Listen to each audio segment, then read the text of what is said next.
네, 오늘 함께 하실 하나님의 말씀 보도록 하겠습니다. 출애굽기 29장 19절에서 21절까지의 말씀입니다. 출애굽기 29장 19절에서 21절까지의 말씀 한번 보도록 하겠습니다. 제가 오늘 봉독하도록 하겠습니다. 출애굽기 29장 19절에서 21절 말씀 제가 읽어 드릴게요.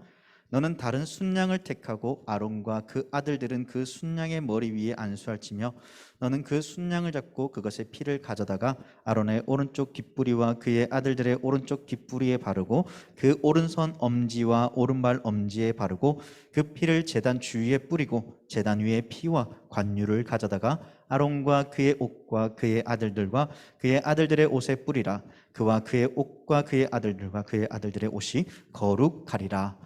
아멘. 여러분, 오늘 출애굽기 29장 19절에서 21절 말씀을 통해 이러한 주제로 말씀을 전하려고 합니다. 나를 거룩하게 구별하셨어요 라는 주제로 함께 말씀을 나눌게요. 여러분, 오늘 본문은요 조금 우리가 듣기에는 좀 어려울 수도 있습니다. 왜냐하면 제사장 위임식과 제사를 통해 어떠한 삶을 살아야 될지에 대해 묻는다면 분명 제사만 열심히 드리고 제사장은 이렇게 해야 제사장이 될 수 있군요 라고 생각하고 끝날 수 있기 때문이죠. 하지만 우리는 비록 제사장 위임식을 통해서 제물들을 여호와께 드리는 방법을 상세히 설명하고 있는 것 같지만 분명 우리에게 말씀하는 바가 있다는 것이죠. 그것은 다름 아닌 이 거룩함과 구별되어진다는 것입니다. 하나님께서 나를 거룩하게 하시기 위해 구별하셨고 이 구별을 통해 하나님의 자녀가 되게 하셨다는 것이죠. 그러면은 그러한 거룩과 이러한 구별을 통해 그럼 이 시대를 살아가는 우리에게 어떠한 삶을 살아가야 될지에 대해서 함께 오늘 말씀을 듣고 고민하고 또 이 말씀을 통해 어떻게 살아가야 될지를 함께 나누어 봤으면 좋겠습니다. 오늘 출애굽기 29장을 보면요, 이 제사장 직분을 위해 하나님께 제물을 드리며 제사장 직분을 위임받는 당사자가 나옵니다. 누구입니까? 맞습니다. 아론과 그의 아들들이죠. 이 직분을 위임받는다는 것은요 어떠한 의미냐면 하나님과 우리 사이의 인격적 관계뿐만 아니라 이웃을 포함한 피조물과의 비인격적인 관계가 파괴되어지고 깨어졌음을 철저히 인식해야 된다는 것입니다. 다시 말하면 하나님과의 관계가 이제 이 제사장 직분을 통하여서 다시금 회복되고 화목되어지는 그 놀라운 일들이 오늘 말씀을 통해 다시금 일어난다는 것이죠. 그리고 가축과 제물이 흘린 희생의 피로 이 속죄제를 구함을 통하여서 창조 시에 여호와 하나님이 의도하신 이 화평의 상태, 평화의 상태로 온전히 하나님과 화목하게 지낼 수 있는 그 은혜가 우리에게 주어진다는 것입니다. 이러한 의미에서 말씀을 통해 이렇게 나를 거룩하게 구별하신 하나님, 이 놀라운 은혜와 그 사랑을 통해서 우리의 깨어진 그 관계가 다시 회복되어지고 화목게 되는 그러한 시간들이 여러분들의 삶 가운데 있기를 바랍니다. 그러면은 하나님께서 나를 어떻게 거룩하게 구별하셨는가에 대해서 우리가 살펴봐야 되겠죠. 하나님께서 그러면 나를 어떻게 거룩하게 구별하셨을까요? 20절 말씀을 보면요 이렇게 이야기합니다. 너는 그 순양을 잡고 그것의 피를 가져다가 아론의 오른쪽 깃뿌리와 그의 아들들의 오른쪽 깃뿌리에 바르고 그 피를 제단 주위에 뿌리라고 합니다. 다시 말하면은 피를 뿌림으로 거룩하게 하셨다는 것입니다. 제사장 위임을 위해 가장 먼저 시행했던 것이 있다면요 바로 우리가 읽지 않았지만은 이 29장 10절에서 14절 말씀에 보면은 이 속죄제를 드리는 모습이 나옵니다. 이 속죄제를 드리는 것은 말 그대로 죄를 씻는 것에부터 시작되어야 된다는 것이죠. 죄인은 결코요 하나님과 가까이 할 수 없습니다. 하나님 앞에 감히 설 수도 없습니다. 그래서 제사를 통해 깨끗함을 입은 후에야 비로소 하나님 앞에 나아갈 수 있다는 것이죠. 그래서 아론과 그의 아들들은 제사장이 되기 전 속죄제를 통해 죄를 씻고 그 후에 번제를 통해 하나님 앞에 바쳐진 흠없이 거룩한 존재로 바뀌어지게 될 것입니다. 그 후 본문의 말씀처럼 이 순양 한 마리로 위임식 제사를 드리고 또 다른 순양 한 마리로 이 짐승을 통해 그 짐승을 잡음을 통하여서 이 그 피를 뿌리고 그리고 결국에는 부정했던 나를 더욱 거룩하게 깨끗하게 만들어 가고 있다는 것입니다. 그리고 다른 순양을 택하여서요 피를 어떻게 했다고 합니까? 20절과 21절 말씀에 오른쪽 깃뿌리와 손 엄지, 오른발 엄지에 바르게 합니다. 이러한 행위를 하는 것은요, 우리의 신체 부위가 이 상징적으로 또한 깨끗함을 입는다는 것의 표현입니다. 다시 말하면 그 상징성은 이렇다고 볼 수 있어요. 오른쪽 귓볼이, 다시 말해서 귓볼에 피를 바른다는 것은 귀는 거룩한 음성을 듣는, 다시 말해서 하나님의 말씀에 청종하며 듣고 나아가는 것이고, 손은 거룩한 행동을 나타냅니다.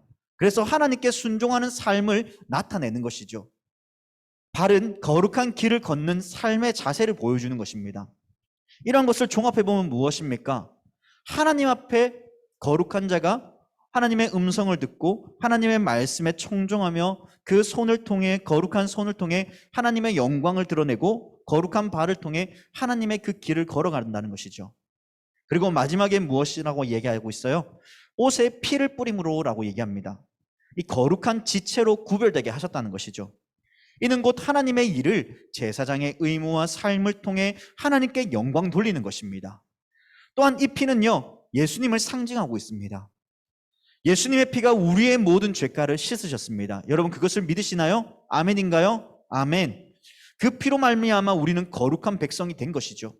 그러므로 우리는 구별된 백성으로서 우리가 받은 그 은혜가 얼마나 귀하고 감사하며 놀라운가를 깨달아야 됩니다. 그 깨달은 백성은요, 구별된 백성의 삶을 살아가도록 몸부림치게 되어 있습니다. 여러분, 우리가요, 예수님을 통해서 얼마나 큰 은혜를 우리가 누리며 살아가는지, 여러분, 우리가 그냥 귀로만 듣고 끝내는 것이 아니라 정말 그 은혜들을 다시 한번 이 시간 조명하고 집중해 봤으면 좋겠습니다. 여러분, 지금 당장 눈에는 보이지 않아요. 아무런 변화가 없습니다. 그래서 사람들은 의심하고 이것이 진짜인가 가짜인가에 대해 고민하죠. 그러나 우리는 믿어야 됩니다. 무엇을요? 이 예수님의 그 피를 통해서, 예수님의 그 십자가상의 죽으심을 통하여서 하나님께 당해야 될 하나님의 그 진노와 그 저주를 예수님께서 담당하심을 통해 우리는 하나님의 그 구원의 은혜와 평안을 우리는 누리며 살아가고 있다는 것을요. 그것이 얼마나 큰 은혜인가를 기억해야 됩니다. 앞으로 우리의 인생이요, 80년, 100년까지 인생을 살아간다 할지라도, 80세, 100세까지 살아간다 할지라도 여러분 그 이후의 삶은 처참한 삶이 우리를 기다릴 것입니다. 그런데 예수님으로 말미암아 우리의 그 죄가 씻음 받음을 통하여서 영원한 하나님의 나라에 임할 수 있는, 거할 수 있는 그 은혜가 우리에게 주어졌습니다. 예수님의 그 사랑이 아니었다면 결코 지금 저와 여러분들은 만날 수 없을 것이며 하나님의 자녀로 살아갈 수 없을 것입니다. 저 또한 하나님의 은혜가 없었다면 정말 세상에서 말하는 정말 양아치 같은 그런 거짓되고 그리고 폭력을 일삼는 그러한 거짓된 자로 살아갔을 것입니다. 하지만 하나님께서는 그런 우리를 불쌍히 여기시고 우리를 사랑하셔서 그 예수님을 통해 구원의 은혜를 허락해 주셨다는 것입니다. 구원받은 자의 삶을 세상에 선포하게 하셨다는 것입니다. 이것이 얼마나 큰 은혜입니까? 이것이 얼마나 우리로 하여금 하나님의 충만한 사랑을 누리게 하는 것입니까? 그러므로 우리는 이 받은 구원의 은혜를 하나님 앞에 거룩한 자의 삶으로서, 변화된 자로서의 삶으로서 살아가기 위해 몸부림쳐야 됩니다. 왜입니까? 구별된 자이기 때문입니다. 그럼 이러한 구별된 자에게 하나님께서 어떠한 은혜를 주십니까? 바로 화평을 누리게 하신다고 말씀합니다. 오늘 우리가 읽진 않았지만요, 28절의 말씀입니다. 이는 이스라엘 자손이 아론과 그의 자손에게 돌릴 영원한 분깃이요 거제물이니 곧 이스라엘 자손이 화목제의 제물 중에서 취한 거제물로서 여호와께 드리는 거제물이니라. 여러분, 제사를 드리고 난 후에요, 아론과 그 아들들이 세 종류의 무교병을 하나님 앞에 흔들고 그리고 제단에 불을 사릅니다. 이는 제사장들이 하나님과 화목하게 되었다는 그러한 뜻을 가지고 있습니다. 다시 말해 죄가 사함받고 하나님과의 친밀한 교제 속에 들어간다는 것입니다. 하나님께 떡을 드린다는 의미로도 볼 수 있죠. 이어서 위임식 때 순양의 가슴과 넓적다리를 흔들어 요제로 드리는데 이것이 바로 화목제입니다. 화목제는요, 제사를 드리는 사람이 제물을 잡아서 그 기름과 가슴을 가져오면 제사장이 가슴을 요제로 삼아 자기 몫으로 남기고 그 기름을 제단에 태우게 됩니다. 그리고 화목제라는 그 뜻 자체도 제사장들과 하나님의 친밀한 관계 가운데 들어가게 됨을 선포하는 것입니다. 그러므로 제사장이 하나님과 친밀한 관계를 유지하지 못한다면 사역을 감당하는 것이 불가능하고 하나님과 그 백성 사이의 그 중재를 제대로 이루어가지 못합니다.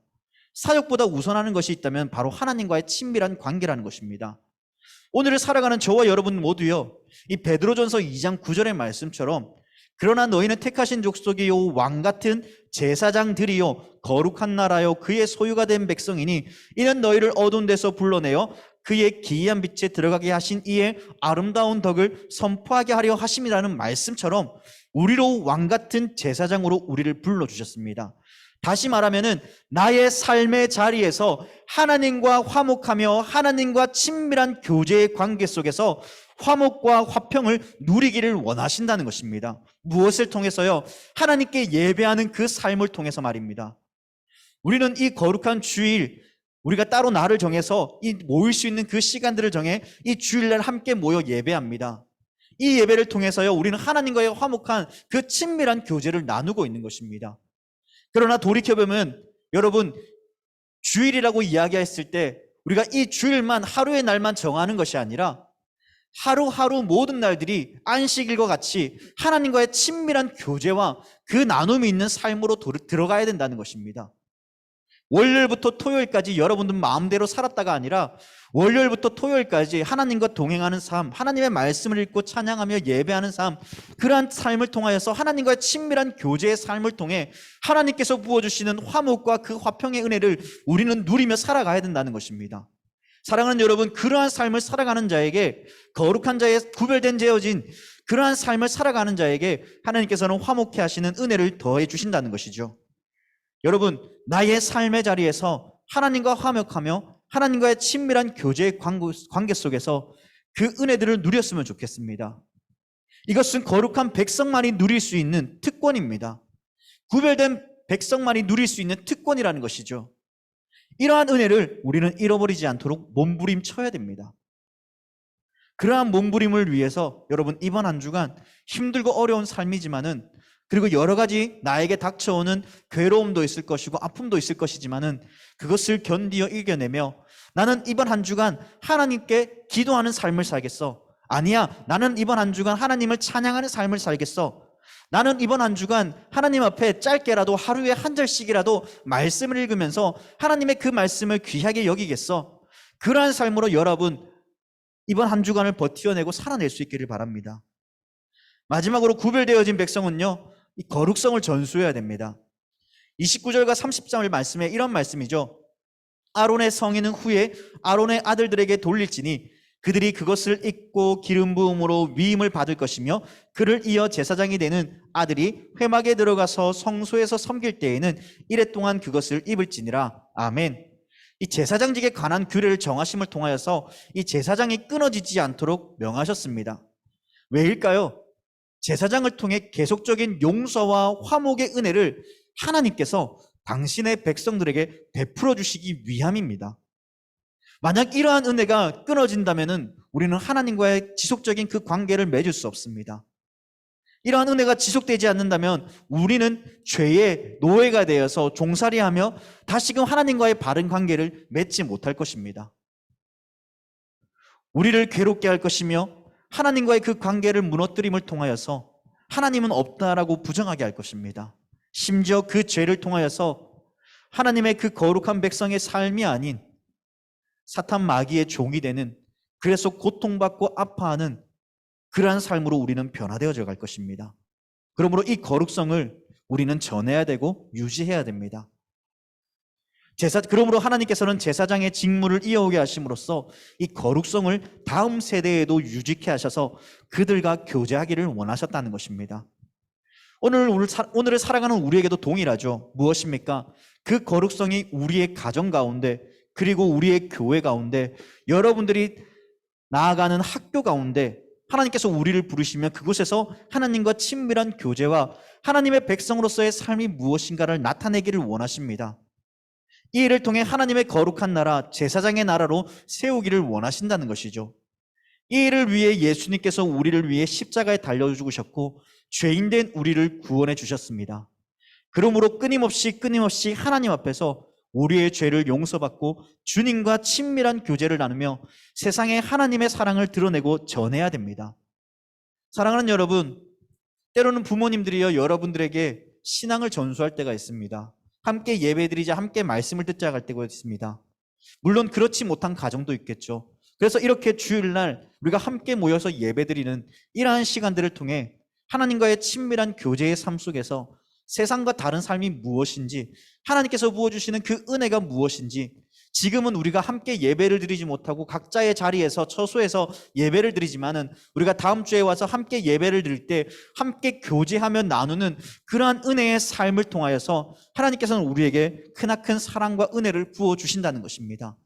또한 사랑하는 선생님들과 함께요, 여러분 반별 모임을 할 때 선생님들이 여러분들을 위해서 기도하는 이유가 무엇입니까? 여러분들에게 사랑을 전하고 또 말씀을 가르치는 이유가 무엇입니까?